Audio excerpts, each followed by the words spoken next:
Hi everyone, and welcome to Thai Native Gems. Today I want to discuss to you regarding how we in a trade determine a value of a blue sapphire. In front of me, there are four different blue sapphires of different criteria. They're all oval cut, but they're all of different carat weight and of different origin, and also have different color ranges. So how do we know what a value of a blue sapphire is?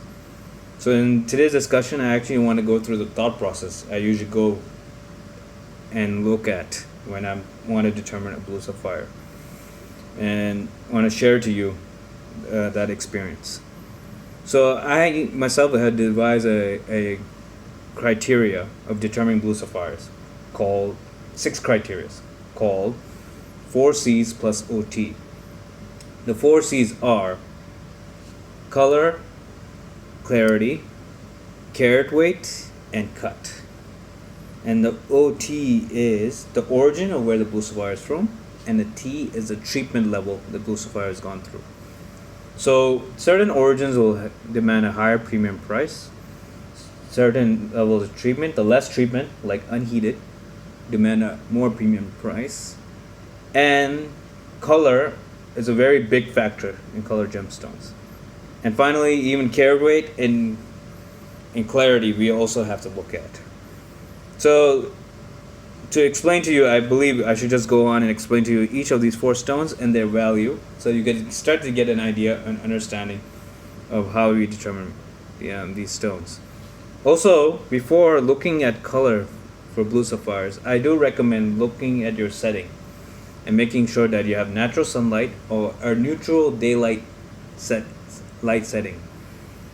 The reason why I say this is because when we go to a retail store or a showroom, they have a really strong fluorescent white light which shoots in on the blue sapphires, and this actually tricks our eyes in determining what the color of the blue sapphire is.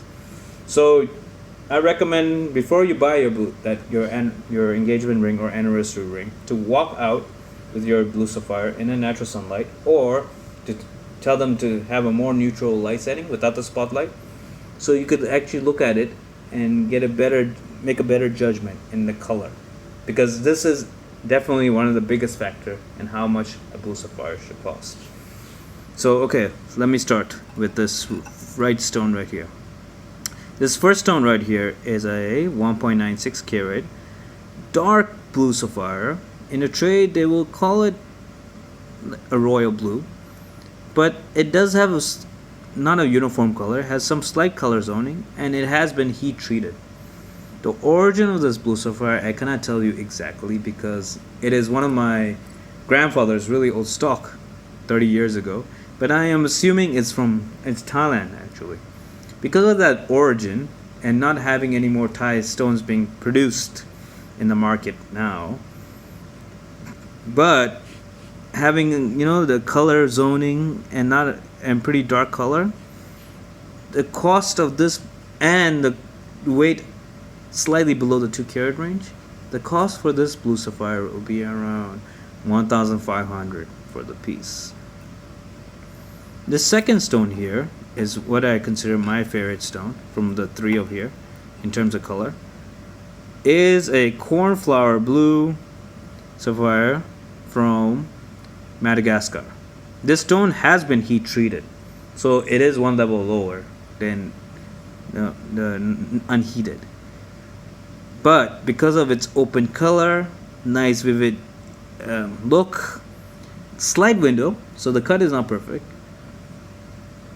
and origin of Madagascar, not considered the most premium origin, you could get this stone for around $1,250 for the piece. This third stone here is a 7.96 carat blue sapphire from Sri Lanka. Now this stone has slight color zoning, which you might notice in the middle of the stone. The color zoning means it is not a uniform color. So in the middle it looks clear and white, and you see these angular color coming in the middle. This actually proves that this blue sapphire is a natural stone because with angular color zones, it shows that it grew in this formation, the blue sapphire. But anyways, let's get back to the topic. So because of this color zone being not even, not a uniform color, and it has this, I will consider a grayish blue color tone, not the vivid dark blue or cornflower or royal blue, but being close to 8 carat and being from Sri Lanka and being heated, you could get actually this stone for $5,500, which is a decent price. But because of that issue with color and treatment, that is why you're getting it cheaper.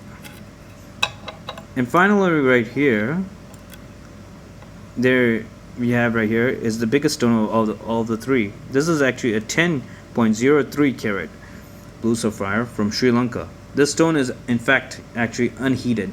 So from all the three, this is actually should be considered the most premium because of being no treatment. 95% of all blue sapphires have been treated. So this stone is one of those rare 5%.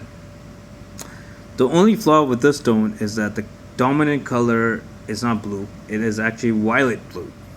It is actually certified by GRS and explains the origin as Sri Lankan violet blue. Because of being violetish blue, not vivid blue, and because it's not of the top color range, that is why the stone you could get it cheaper than a normal 10 carat unheated stone. And the total price for this stone is $18,000. Normally for a top 10 carat vivid blue unheated stone from Sri Lanka costs $5,000 or more per carat now. So these stones usually cost $50,000. But because we sacrifice slightly in the color, being violeted blue instead of being a vivid blue, cornflower blue, or dark blue, that is why you could get this stone for 18. Anyways, I hope this exercise was useful, and if you have any additional questions, please feel free to ask below. Thanks for your time.